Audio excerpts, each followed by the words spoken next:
Hello guys and welcome back into a new brand video. In today's tutorial, I'm going to show you how to calculate Etsy fees. So make sure to watch the video to the end and follow these simple steps.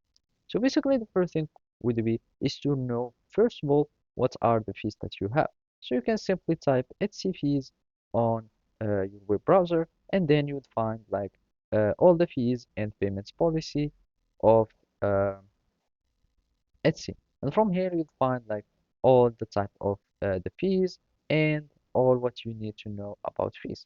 But in the internet you'll find like many other services that would allow you or some online calculator that would do all the work for you. So you just give them information and basically they will retrieve everything. So basically we can, for example, just go to the web browser, and from here we can just click on calculator. And as you can see, you will find many Etsy calculator. You can choose any uh, one that you might trust or that you like. And I'm just going to leave here the and here we can find the revenue. Here you'll have the sales price, shipping price, if you have any discount, and the cost of item. And of course you can choose any other thing.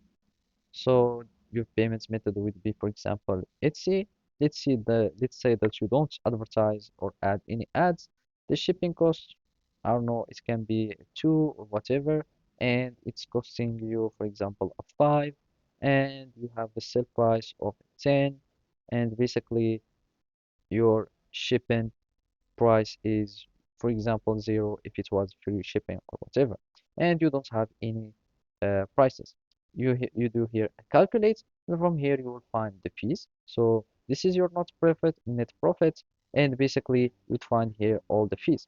So you have an Etsy listing fee, you have transactions fee, payments processing fee, and advertising cost, which is 0. And basically this is the total fees for you. So basically that's it. Thank you for watching and see you next time.